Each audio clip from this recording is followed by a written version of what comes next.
Right, this one here, very interesting horse. I think you'll find this one proves to be. For flying honours, Godolphin horse. I mean, what a horse this could prove to be. You'll see why I think that in a minute. You look at the maiden, what it won, what it was in first time out was won by a horse out of Thistlebird, which was related to the pattern winner the other day, Jumbly, Rothschild family. So it's run in that, and it's come out again and done the business by 9.5 lengths at 2-5 favourite.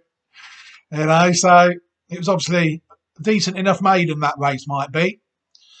But we're going to look at this horse first in future, Flying Honours.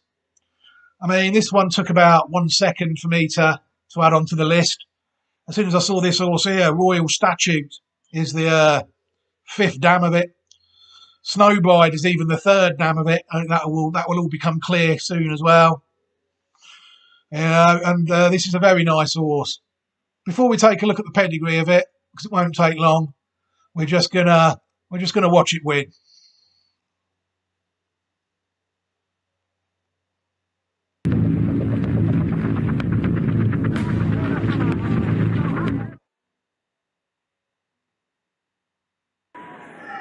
Rearing in stall 1, Forest Demon, and they're off.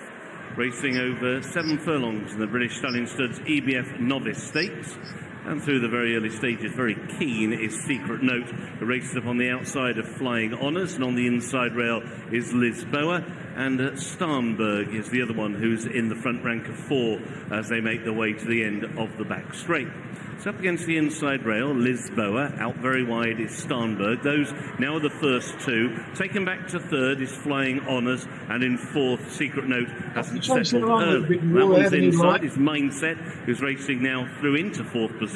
Secret Note back to 5th place, and then Forest Demon racing on the inside of Owless. The last 2 in line for home are 2 past 8. 7 furlongs already looking a bit short for the lad. Gone through the halfway point, down towards the final 3 furlongs. Starnberg upon the outside of Lisboa, who's just hanging into the rail. On their outside, Flying Honours has every chance. A break them of a couple of lengths back to Mindset. From a long way back, Grenham Bay is being to pick up. He's now taken 5th place. He's in stride now, but he's had to work it, hasn't he? It's not travelled up and gone on, has it? Clear. In second place is Starnberg. Down the outside, could be beating a lot of bad horses here. Continues to catch the eye, but could be that the winner has flown this evening, because Flying Honours is pulling right away now. Like 6 lengths, and he's just pouring it on the rest of the line. Flying Honours and James Doyle win.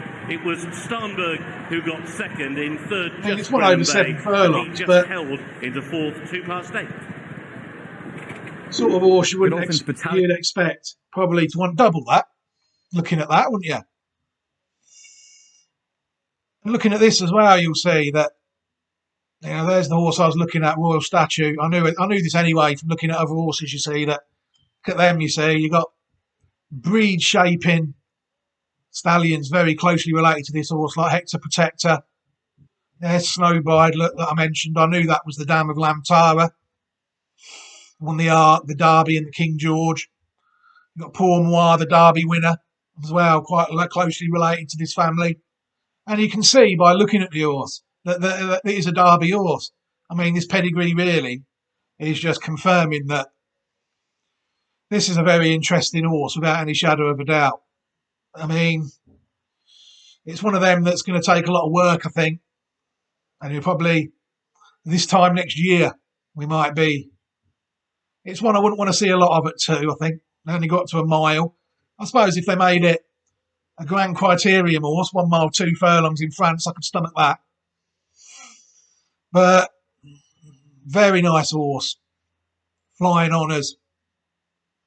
And this is an interesting pedigree as well, because it opens up Australia, I think, this pedigree as well, to this horse. They're not obliged. They're not averse to sending horses there from England, Godolphin. Street sense there, look. Kentucky Derby winner on the dam side as well, very close to the top of the pedigree. Wow. You've got other decent horses all over the world, but a lot of them in New Zealand and Australia, horses like Battle Dress, Variant from the 1940s. If you follow Australia, these are famous horses. Some of them will have races named after them. Things like that.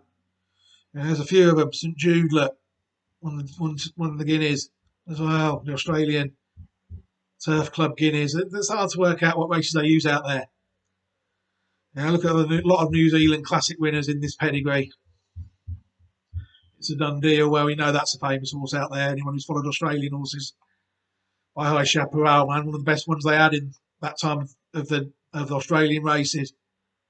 Yeah, there's some nice horses in there. Mannix, that was definitely a famous horse. I'm fairly certain there used to be a Mannix stake somewhere. Elfstrom, Star Spangled Banner as well. You see, this is one that gives them a plenty of options. You know, it could be a Melbourne Cup horse, it could be anything really at this stage. But regarding the classics, what I'm looking at the horses for, with all them Derby and Oaks winners there, impossible really not to think that it could be a decent one. This.